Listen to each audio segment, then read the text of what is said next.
Welcome, my name's Jeff Bartles. I'm an infrastructure technical specialist here at Autodesk.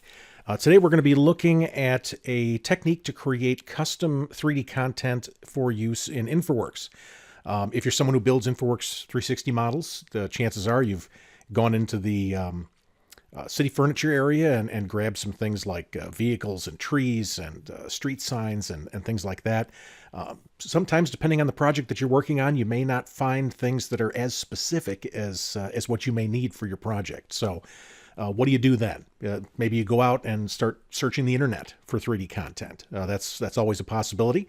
But after spending a couple hours out there, you may not find what you need. Where else can you turn? Well, if you have access to AutoCAD, you can model just about anything that you may need. If AutoCAD is something that you have available and you've got some AutoCAD skill set behind you. I know I'm an AutoCAD guy.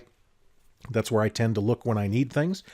So today we're going to be walking through some of the AutoCAD functionality that we can leverage to build some of that content that we may need for Infraworks. Just a quick agenda here. What we're going to be looking at, we'll be exploring some of the solid modeling and editing fundamentals. This isn't intended to be a full class in modeling. There is just a ton of things available for 3D modeling in AutoCAD. We're going to just lay some foundation today, show you how the tools work, just give you an idea, get you pointed in the right direction.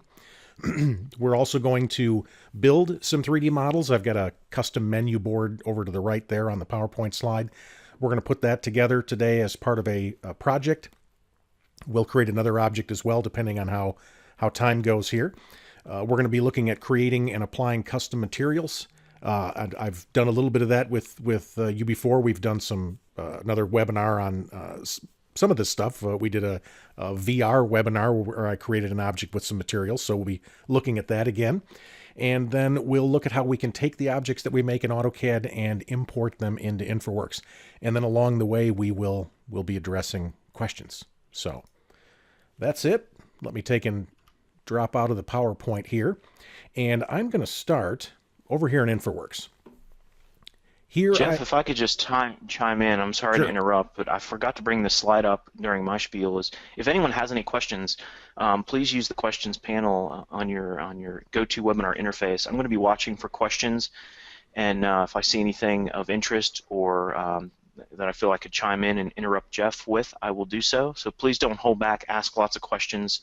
It just makes the presentation that much better. Sorry, Jeff, as you were. No problem. Thank you, sir. On my screen, I've got a fictitious fast food restaurant site plan that I put together for an Autodesk University session. And in creating this site, there was just a ton of content that I needed that was very specific to this particular fast food chain. Everything from these tables to the marquee sign up there, to the entrance signs. If I spin around behind the building here, I've got the menu boards. So these are the type of things that, you're just not going to find that in the out of the box Infraworks library. So I needed a way to create some of this stuff myself. And even this building, this building was created in AutoCAD as well. I just had a placeholder, the footprint for the building, and I just extruded that up and put that together using the same modeling functionality and tools that we'll be looking at here in a minute. So just a ton of custom stuff in here. In fact, these parking lot lights are custom as well. So the nice thing about this is you can generate this content. You can use it over and over again. You can start building libraries of your own stuff. So what I'd like to do today, we're going to be creating this marquee sign. We'll look at how that is done, and we'll also create the menu board that we just saw a second ago in the drive-through. So what I'm going to do is just change my proposal here to one that does not have those objects. That way when we come back to Infraworks, we can insert the ones that we create into this model. So I am going to jump out of Infraworks at this time, and let's jump over here to AutoCAD. Now I'm using AutoCAD 2017. The majority of what we look at here is going to work. Many of these tools have been around for years, so you can even use older versions of AutoCAD for this if you want. Likewise, this will also work in any AutoCAD vertical product, map, MEP, Civil 3D, anything that's built on AutoCAD is going to have this same functionality. So first thing that I'm going to do is when I launch AutoCAD, I'm going to make sure that I'm viewing the 3D modeling tools.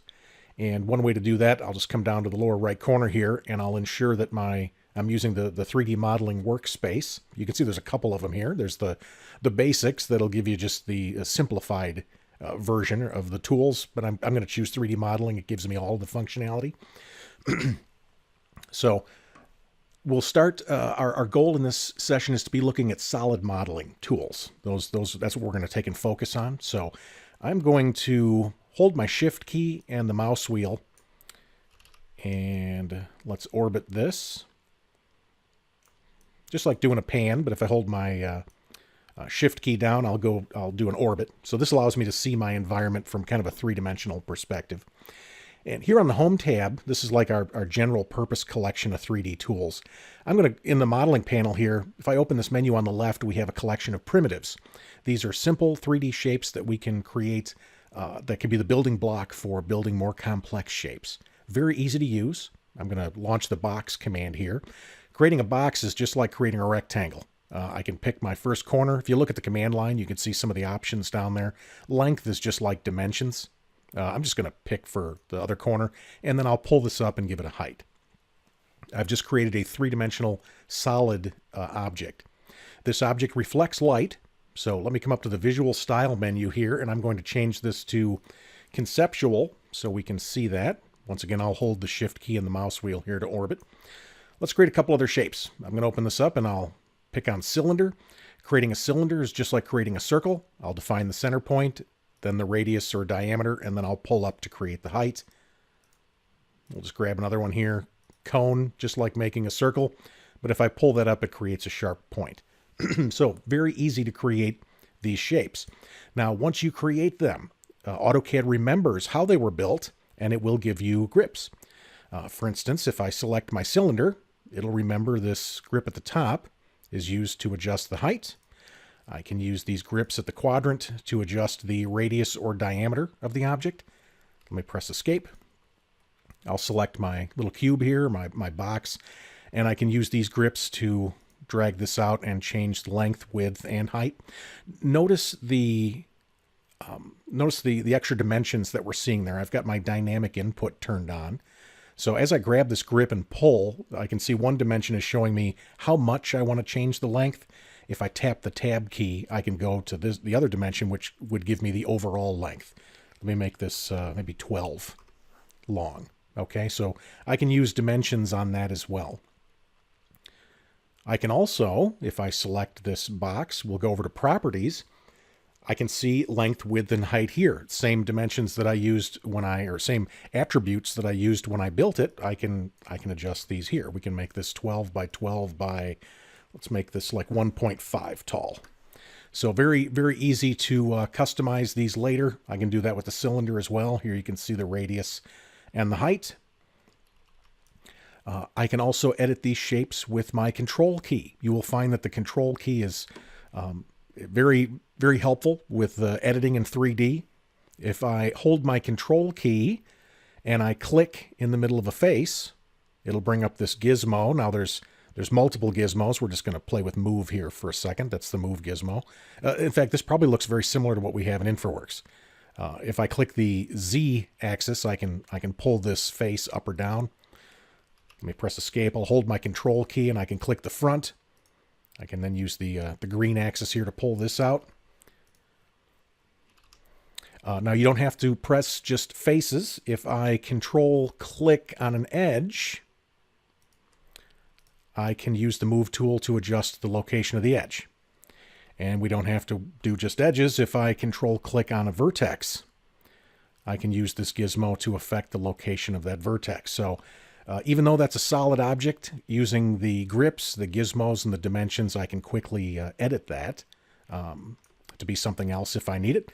I am going to control click. I'm going to make my cylinder a little bit taller. And then let's move this.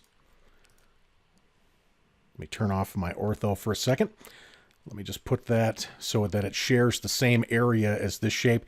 In fact, I'm going to copy that as well. Let's copy one over here. So I've got two cylinders there that are intersecting that first shape that we made. Let me change my visual style here to X-ray. Just want to show you we can see how those intersect.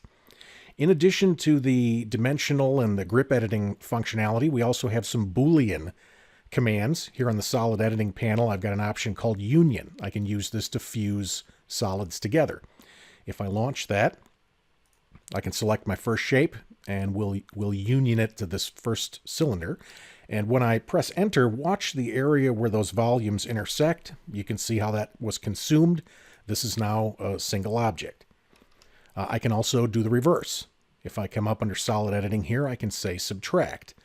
I can select my first shape, press enter, and I can select the object I'd like to subtract. Let me press enter. So with subtract, this is how we can drill holes in our parts. Once again, I'm going to flip my visual style here back to conceptual so we can see that. Now, even after we drill the holes in it and make adjustments, we can still use that same control key to make adjustments. If I hold the control key and click, I can use the move gizmo here to move that hole. There are more than one gizmo. I mentioned that earlier. If you right click on this gizmo, you'll find there's one for move, rotate, and scale. I'm going to choose scale. We can use this to change the size of that hole. Let me press escape. And if I wanted to get rid of the hole altogether, it's as easy as control click to grab that face, and I'll press delete to take it out. Let's look at another just fundamental tool here. I am going to draw a circle, and notice when I move my cursor over these faces, AutoCAD will adjust my UCS such that I'm drafting on that plane. Let me take and draw another circle. We'll put one on this face here. So very easy, I can take and align myself to those planes and create geometry. Once I've created shapes on those planes, I could use a command here called press pull. With press pull, if I put my cursor inside of a shape, I can pull that out or push it in. We'll pull this one out. Let me take and click this one here. I'll push it through. And once again, that's just another way that we can take and create a hole. The nice thing about press pull, it will work with 2D objects as well. For instance, I'm going to just create an arc here. And let me move. I'm horribly old-fashioned. I apologize. I'm resisting the urge to type my commands. So I just moved that over so you can see these intersect. I can use press pull, and I can use that in conjunction with a solid and a 2D object. So very quickly, just using some of the basic fundamentals, some of the fundamental tools here, we can create some complex geometry. So the extent of our discussion today is going to be on solid modeling. That being said, let me show you just a couple other things for exploration. When we're looking at the 3D tools, or with the 3D workspace here, you can see there's a solid tab, a surface tab, and a mesh tab. We have three different types of modeling that we can do. Solid is by far the most popular. Let me choose the surface tab for a second. We've had surfaces in AutoCAD now, at least going back into the 90s. Surfaces back in the day weren't the most intuitive or editable things in the world. I've just got some wireframe geometry here. I'm just using a command there called loft. I want to create a surface between these wireframe objects. Okay, surface, this is like, think sheet metal. Now it's not a solid object. Now I'm creating the skin. So if I define my geometry via wireframe, I can use surfaces to cover that. Like I said, back in the day, these weren't the easiest to edit, but now, I mean, we could do this, but you may say, well, we can't fillet that. Well, now I can click those two edges, and I can set a radius, and I can apply that. I can click that radius after the fact and grab the grip. I can change that radius to something else. The nice thing, the surfaces of today will maintain a dynamic link to the geometry that created them. Back in the day, you couldn't punch a hole in one of these. Once again, I'm going to go back to my circle command here. Let's create a circle from the center of this object. And then I could come up and say trim. I could grab my surface, pick the object I'd like to trim it with, and then click the piece I'd like to remove. and all the while the surface is dynamic to that shape. I can move it, I could scale it. Okay, now you may be wondering, how long have we been able to do this? We've been able to do this since 2011. So this is just another vehicle to explore when it comes to 3D modeling and AutoCAD. Let's go one more step. I'm going to grab the Mesh tab. This is another whole feature or collection of tools that we can use to model. If I open this menu on the far left, you can see this contains primitives as well.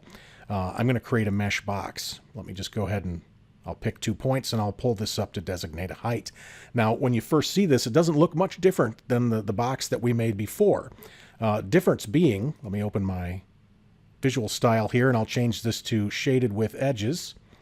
There we go. We can see the edges. This is considered a mesh.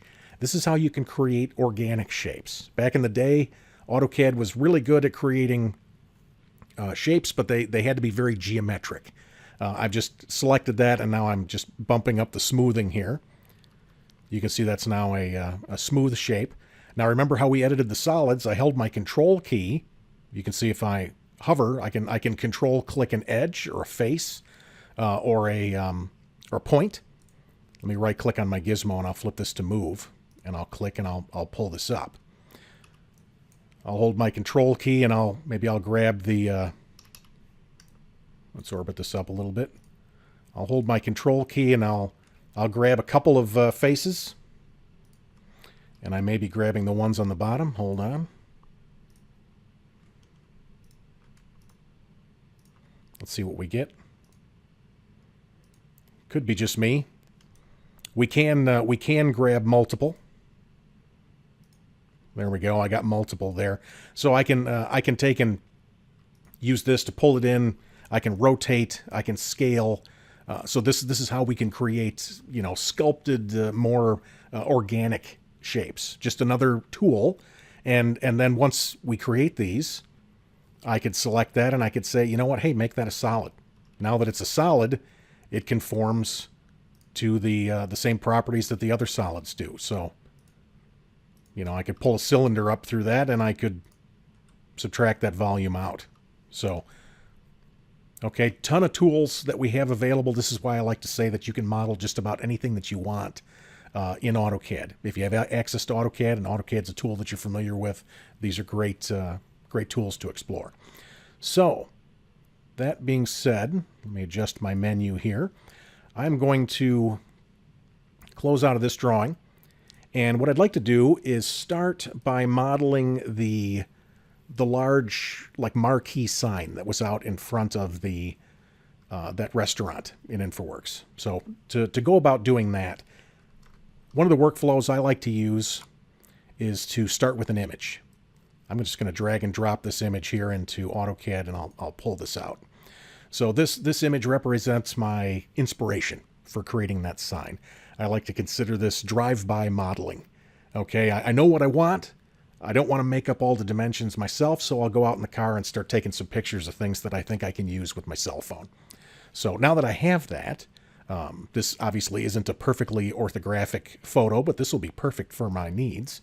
I've dragged this in. I'm just going to draw a line segment here. Let me lock my ortho, and I'll pull this over.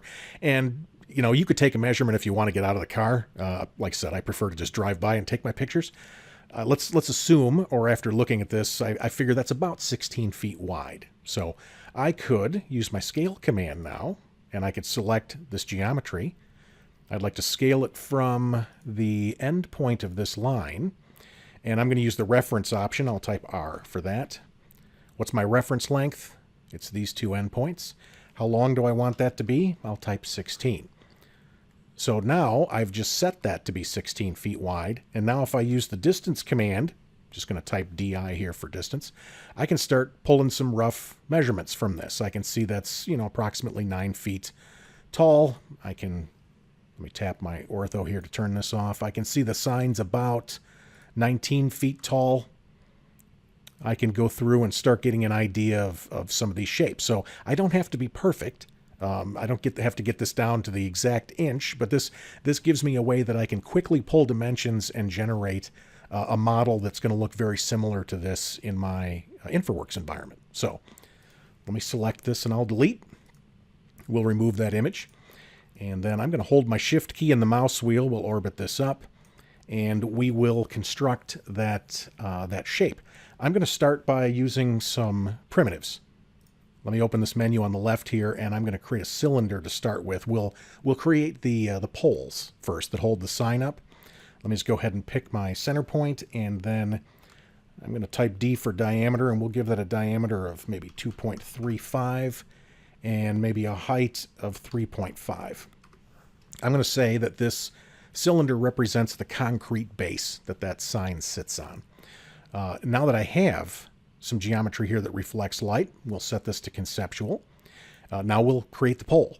I'm going to launch the cylinder command again. I'll create a cylinder from the top of this one with a diameter of 1.2, and then we'll say that sign 18.85. Now, am I making these numbers up? No, I got a piece of paper in front of me where I wrote these down from before. That way I'm certain that my sign looks okay and I don't have to go back and forth to my photo. So there's the height. I'd also like to create a little plate. There was a metal rectangular plate at the bottom where that pole met the concrete here. We'll use another primitive for that. I'll create a box. And let me lock my ortho here for a second. I'll pick my first point, and then we'll use the length option. And the length is going to be 1.5 by 1.5. It'll be a nice square, and I can pull this up 0.135. We'll give it a thickness. Now I'll put the plate on top. We'll use the move command for that. I'll grab that plate, and then I'm going to pick this up from my favorite object snap, mid between 2 points.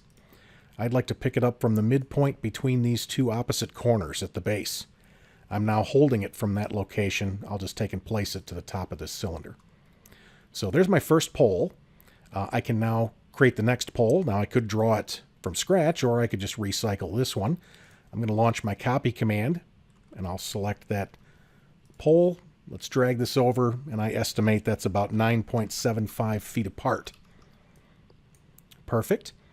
Since we're creating this sign now, another thing I'd like to do is place it so that it has an insertion point of 0, 0. This way, when it goes into Infraworks, I'm going to be holding it from a known location. So we'll go ahead and do that now. Let me move. I'll move these objects from my favorite object snap, the midpoint between the center of these two bottoms, and I'd like to place that to the # or hashtag 0, 0. That'll ensure that it's placing it to a absolute coordinate. So now I know that as I build it, I've got a perfect object or insertion point here down at the base. Next thing I'd like to do is create the armature, if you will, that's going to hold that small sign down below. I'm going to use another primitive for that. Let's launch the cylinder command. We'll start at the top of this cylinder. This one's going to have a diameter of 0.3. Now, I don't want to set a height on this. If you look down at the command line, you can see there's an option here called axis endpoint. Using this, I can define the height by picking where I want the height to be.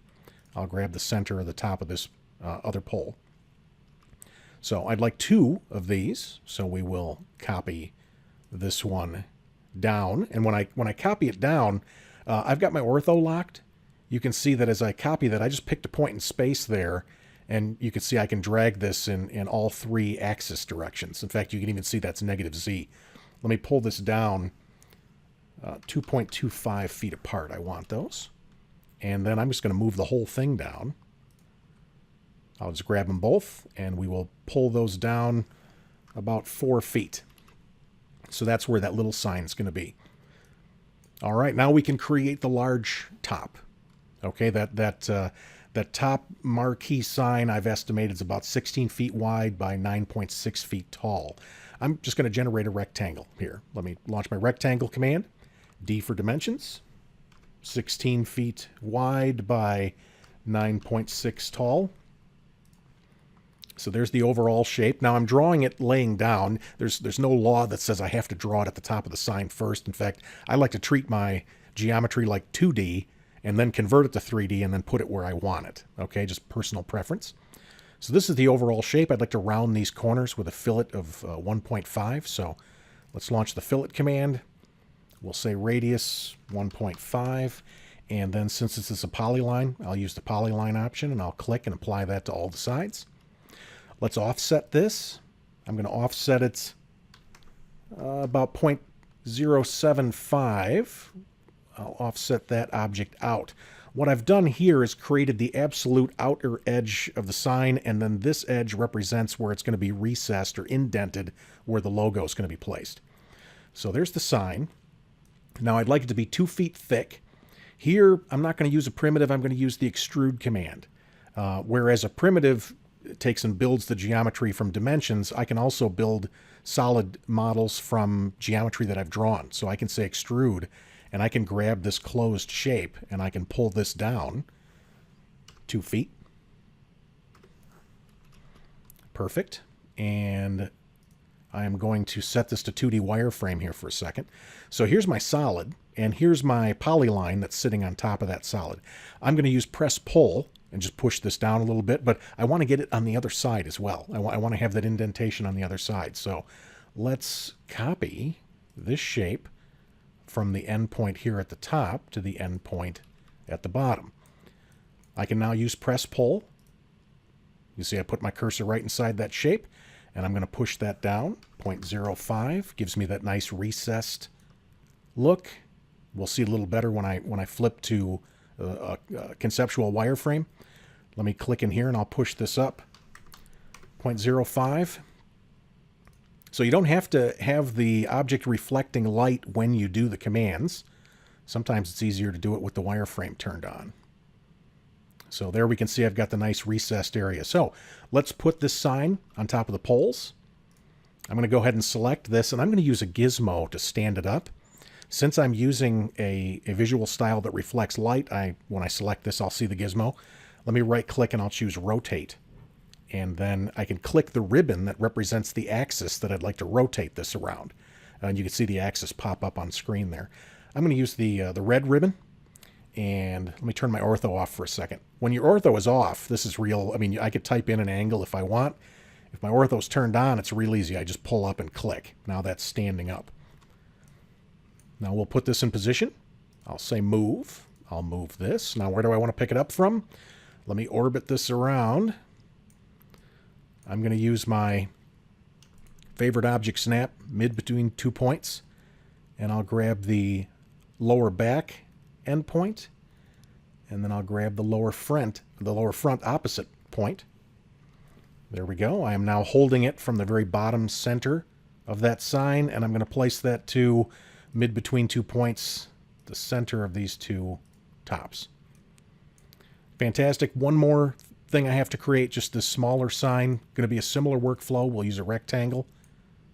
I'll just take and create that right here.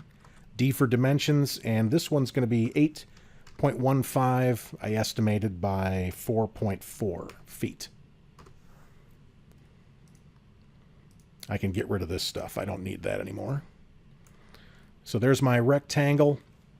I want to do that same recessed trick here, so we'll offset this. I'm going to offset it 0.05. There we go. We'll pull that out. This sign's going to be 1 foot thick. We'll go back to extrude. I'll hit that outer line and I'll pull down. One of the nice things about extrude, I can pull down and type a foot, or I can pull up and type a foot. It's going to extrude in the direction that I'm pulling. I'm going to go back to 2D wireframe here, and we'll do the same thing we did before. We'll copy this polyline from the top to the bottom so I can use it to do my indentations. We'll press pull. I'll just click inside that shape and I'll pull down 0.05. Still in the command, let me click inside this shape and I'll pull this up 0.05. Perfect. Once again, we'll go back to conceptual here. There we go. And now we'll put this in position. I'm going to stand it up just like before. I'll select it, hit my ribbon, lock my ortho. We'll stand that up. And then I'm going to move this object. Where do I want to pick it up from? I'm going to pick it up from the mid between 2 points, and I'll grab the back top corner here and the front bottom corner on the opposite side. I'm now holding that sign from the absolute center. Where am I going to place that? I'm going to place it to my favorite object snap, mid between 2 points, and I'll grab the center at the end of this cylinder and the center at the end of this cylinder. Okay, so now that's in position. I can go ahead and select those rectangles and I can get rid of them. Let me do a quick save as here. I'll just call this big sign working for right now. So now that I have my geometry, I'm in a position where I can start applying materials. To apply materials, we'll go to the Visualize tab, and here on the Materials panel, I can open up the Materials browser. This is where we can access the library of all the materials that are available in AutoCAD. Now we can, if I expand the home here and go to Autodesk Library, I can start shopping through the various subfolders here, or I could just use the search string and look for what I want. I want just like black paint. I'm going to type black in my search string. And then plastic is an area I like to go. Smooth black is like my go-to black paint. Let me just drag and drop that into this upper area. This represents the materials that are in my drawing. Let's also go for a nice concrete material. That is going to be the material that represents the base of those poles. I'm going to take this one, flat gray 1. Let me just drag that into the drawing, and then I'll click the X to close the search, and then I can see the materials that are in my file. So let's flip the visual style here to realistic. That way when I assign my materials, I can see them. And we'll go ahead and we'll drag the concrete over, and we'll drop that on these 2 bottom cylinders. If I zoom in, you can see that concrete material. And then really the rest of this is all going to be black paint. So I'm going to hold my mouse button down and do one of the new loop selections here. I can select my objects ahead of time and then click the material. Unless I'm unlucky and didn't get these 2. Let me select those and I'll click black. There we go. Now, I apologize. It's going to be a little bit hard to see. What I did here, since I've got that recessed face on both sides of these 2 signs, this is where I'm going to apply my photo material. So let me do a quick save here. To create a new material, I'm going to open up the menu at the very bottom of the library, and I'll choose New Generic Material. And then material name, I'm going to call this big sign. And then I can click the image box, and I'll choose a image that I made in Photoshop. This is I just called this large sign. Let me go ahead and click open. And then I can, let me go ahead and click on that image panel there, and here's where I can size this. Now, if you remember, I've got it written down so I can remember, the inside dimensions of that sign are 16 feet by 9.6. So what I did in Photoshop was to find an image that was 16 inches by 9.6 inches. So it was proportionally the same size. That's the trick. You just want to define your materials the same size as what you're going to be applying them to. Let me turn off my proportional lock there, and for my sample size here, I'm going to type 16. And then for my height, I'm going to type 9.6. There we go. Let me go ahead and close this. And I'll close that. And then to apply this, I'll drag it over, and I'll hold my control key when I drop it, and that will apply it to the one face only. Now, sometimes it'll be off just a little bit. That's what the material mapping is for. If I open this up, you can see there's a couple options here. Planar is the one that we use most often. I'll say planar. I will control click that face, and then I'll just hit enter twice. And that'll make that material align perfectly to that shape. So now I can just rotate this around. I can control click to drop it. Material mapping, control click, enter, enter. Fantastic. Let's do a quick save. And I am going to create another material. We'll do this one. We'll call it Grand Opening. And I'll grab my image for this. Same thing, made this one in Photoshop. The trick here is that this one needs to match the size of the face that it's being mapped to. That is 8.15 wide by 4.4 tall. Let me go ahead and close that. And this, I will control drop that over. We can do material mapping. Control click, enter, enter. And I can spin this around. Whoops. We'll control drop this on the front. There we go. Material mapping. Enter, enter. Perfect. I can go ahead and close my materials now. So there is my part It's now complete. Let me go ahead and save. And to use this in Infraworks now, let me open my application menu and I'll choose Export and I'll choose FBX. So I've got the materials, I've got the insertion point, and you can see there's one I created earlier called Big Sign Working. I'm just going to call this Big Sign Final. When I export this to FBX, I'm going to be exporting the selected entities. I will select these. I want to export the objects and the materials, and I'd like the materials embedded. Let me go ahead and click OK. And then I am done. Let's jump out of AutoCAD. Save changes. Nah. And then we'll fire Infraworks back up and we'll place this one. And while my Infraworks is coming up, I will ask Eric if he'll jump in for a second here and let me know if we have any questions to this point. We had a couple. One was about the new geometric center object snap and how it works with the objects that you were creating. You have any insight into that? Geometric center works fantastic with respect to grabbing the center of a closed polygon. In my case, like that one sign, I wanted to grab the center of the three-dimensional object.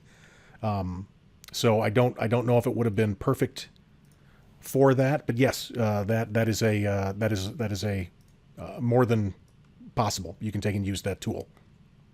Okay. We had a question about glass materials. Do you have success with glass materials assigned in Civil 3D using this process? I have applied glass to objects and then brought it over to Infraworks to try and simulate things like water. I've not created windows with it to test and see just how clear and how accurate that looks when it comes over on the Infraworks side. But I know that transparency will work. That does work. Okay. Yeah, and that pretty much covers several of the questions that were asked. So I'd say go for it. Okay. I'm back in my Infraworks environment here to load that part that we just made. I'm just going to bring up Windows Explorer here, and I'll jump into my finished FBX folder. Here's the menu board new. I'll just go ahead and drag that FBX into the model. And then I'm going to say that this represents city furniture. If I click the 3D model tab here, oops, wrong one. That's one that we were going to make in a little bit. Stand by. Let's try that again. Finished FBX. I want Big Sign Final. That was the one that we just made. There we go. I'm going to make this city furniture. If we go to 3D model, there we go. We can see the model that we just made. To place this, I am going to go to the geolocation tab, and then I'll just choose interactive placing. This allows me to place it wherever I like. And you can see I'm holding it right from that center or lower 0, 0 coordinate. So I'll double click to place this in my model. I'll choose close and refresh. And then this acts just like any other city furniture object. So I can push this down a little bit. In this area, my ground has a bit of a slope in it. So I'll push that down so I have just a little bit of concrete here. And we can see it's projecting up a little bit there. If I want to get real picky here, maybe I might slide that so that it lines up with my curb and gutter. But you can see very, very quick, very easy way to generate that object and drop it into the model. Fantastic. Let me go ahead and close this. Let me jump back into AutoCAD momentarily. So the more you use these tools, you'll find the faster you can generate content. I've got another technique here for building a menu board, the one that we saw for the drive-through a little bit earlier. The technique that I'm using here is one where maybe I can't find a picture that I'd like to go with. Here I've just generated some geometry that represents what I want.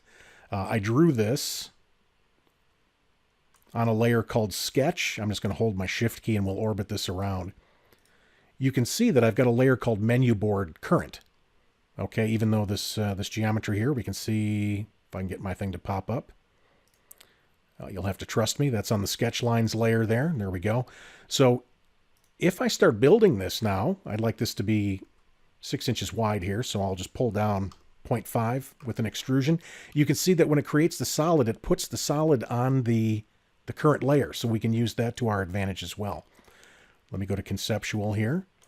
Down at the end, I've just got some simple line segments. These aren't joined together. I am going to join these. I'll just use a crossing loop to select those.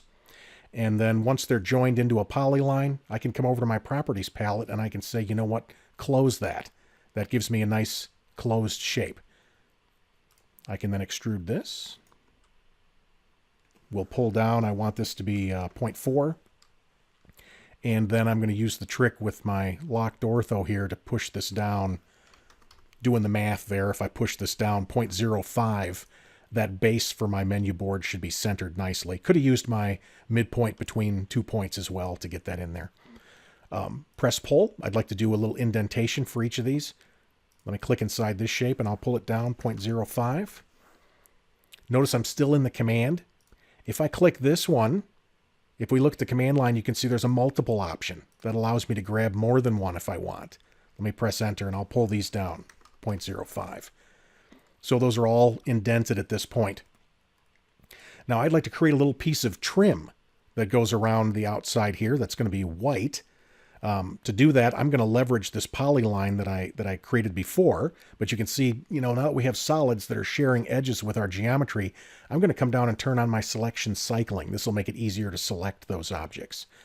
Let me choose move, and I'll just click on this edge, and then I'll choose the object I want to move. I want to move this polyline from the top end point to the bottom, and then I want to offset this. Let's offset. What's my distance?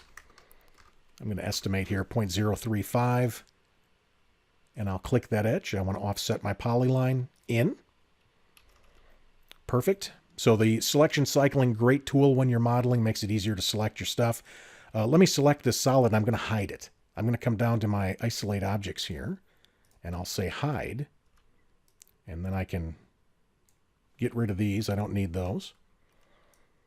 So this represents my trim. Let's go ahead and extrude these. I'll extrude both shapes. We'll come up a height of 0.1. And I have two shapes here. I've got overlap. I've got this big one, and then I've got this smaller one inside. We'll subtract these out. Let's choose subtract. I'll subtract from the big one. I will subtract the little one. And here's where that selection cycling comes in handy as well. With the overlap, I can make sure that I'm picking the right one to subtract. Let me press enter. Let me go ahead and turn the selection cycling off, and I'm going to force this to be a different color here just so that it shows up a little bit different on screen. And then we can turn my isolation off here. We'll end objects isolation. So there you can see that little trim I want to have as just a white material. Finally, we'll copy. No sense drawing a bunch of these. I can just copy this from one common point to another. So there's my board. We can stand it up. Just go ahead and select it, and we'll use the gizmo. I'll right-click and rotate. We'll rotate around the red axis. And I'll go ahead and pull that up, and my object snap got in the way. Let's try that again.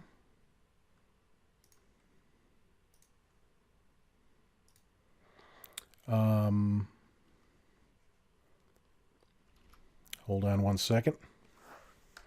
I think I may have skewed it. Yeah, there we go.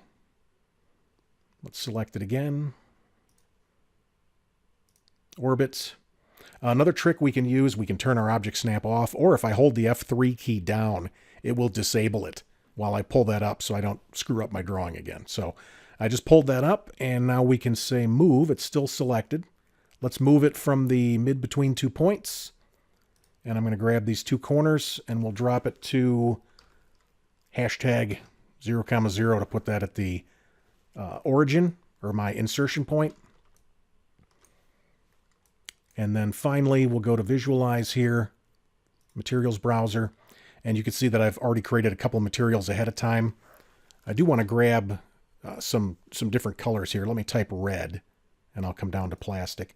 Now, I have to admit, when I started using the search field and I typed red, I started looking at these things saying, you know what, that's not red. That's not red either. It's the text string. Red happens to occur in the word textured. So case you've ever wondered about that. Let me drag smooth red in here, and then we'll do white. I want a nice white paint. I'm going to go back down to my plastic category here. PVC white's my go-to. And then we'll do black, smooth black. And then I'll close the search field so that we can see the materials that are in this drawing. And then we'll drag the red onto the body. We'll set this to realistic so we can see it.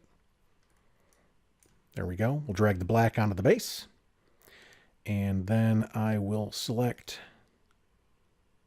the trim and we'll make that white. Let me do a quick save. I'll just put a number on this one. There we go. And the materials that I made here are just like the ones that I did earlier. Let me show you one other shortcut. You can see how this arc is a little facety. There is a system variable called facet res. Let me type facet res and I'll set that to 2. You can see by default it's 0.5. You can set that up to 10. Higher you set it, the smoother your geometry will look. Higher you set it, the more it'll affect performance too. I find that 2 is a good 2 is a good general purpose setting. So same as before, I can control click to drop this over here, and then I can do my material mapping, enter, enter. So I tell you what, since we're running short here, but basically I would take those 3 materials and drop those for my sign. As you saw, I've already created a menu board. So I'm going to drop out of this, and we will just pop back into Infraworks. And we will place the we'll place that last board. So that particular object, I mean, that took 5 minutes to build. You know, maybe another 5 to generate the overall shape. So if you have access to AutoCAD, if AutoCAD is something that you're familiar with, something that you've spent some time with, it's a fantastic tool for generating content like this. Let me drop back here where I want to put that. And I'm going to go to Finished FBX. We'll go to Menu Board New. I'll just drag that in. And this is going to be City Furniture, Interactive Placing. I'll go ahead and double click to drop this here, and we'll refresh. Another trick when you're in AutoCAD and you're drawing your geometry, make sure and set your units. The units in both of these drawings are set to feet, because when you export that to FBX, Infraworks is going to be looking at that units setting to know how to scale this when it gets into the Infraworks environment. Had my units been set to inches, which is what the default is for the AutoCAD template, this would come in too small. Not a problem. You can always scale it here if you want to, but if you set your units to feet ahead of time, then you won't have to do that. So there we go. Quick summary. If you're someone that is looking for specific content, or you need specific content for an Infraworks 360 model, you now have some more options. We don't have to always go out and try and find it online or spend a lot of time searching. You can now treat it as a DIY project and create it yourself. Hopefully, from what you've seen today, you believe that AutoCAD's easy to use, and I'm sure you'll agree it has a large collection of tools with a little bit of exploration. And just taking a look at some of the functionality that's there and spending some time with it, you can model just about anything that you may like, or anything that you may need for your project.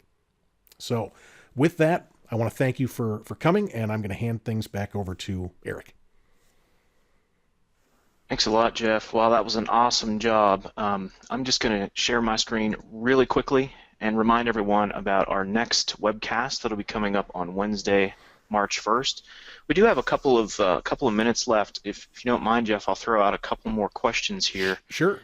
First of all, a lot of comments about what a great job you did, so congratulations on that. Oh, thank you. There's a question about scaling the materials. I know you mentioned scaling the FBX, but is there any scaling needed for the materials themselves to go from inches to feet? No. What I do is I define my materials. If I'm in AutoCAD and I've got a shape, let's say it's 4 feet by 4 feet, when I define my imagery that I'm going to put in there in Photoshop, we'll say I just make it 4 inches by 4 inches, at like 200 dots per inch, 200, 250 dots per inch. So it's proportionally the same size. When you create the material, in the material, you scale it so that it's the same size as the face that you're mapping it to. That's when it gets scaled. But once you export that as an FBX, it's locked to that object. So if I was to, had done the whole thing in inches and dropped it into Infraworks, if I scale it up or down, the materials they'll go along as well. Okay. Also a question, the site, surface, and materials were they modeled in Infraworks or Civil 3D? So I'm assuming that means the site, the whole Oh, context. yeah, Where was that modeling done? whole site was modeled in Civil 3D. I used feature lines to define my curb and gutter, and feature lines to define the sidewalks and all of the proposed brake lines, if you will. That's how I modeled the site, and then I created a surface out of that in Civil 3D, exported that surface via land XML, and then brought that into Infraworks. And then I also took the shapes that I used in Civil 3D that represent the back curb and the islands and things like that, and I exported those as shape files that I could drop into Infraworks as coverages to take and essentially paint materials over the top of that land XML surface. In fact, I'm my next the next video I do for the Civil Immersion blog is going to be covering that very topic. I'll show you exactly how I did that. Awesome. And we may hit you up for another webcast on that someday. All right. I see we're about out of time, so I am going to sign off. And thank you, Jeff, for another awesome presentation. I know I personally got a lot out of it because I didn't realize how easy the 3D tools had become in AutoCAD. So that was a really big learning experience for me. And I hope you all learned something today as well. I'm sure you did. Thanks again. Thanks for sharing some of your day with us, and have a great week, and look for us again in 2 weeks. Thanks.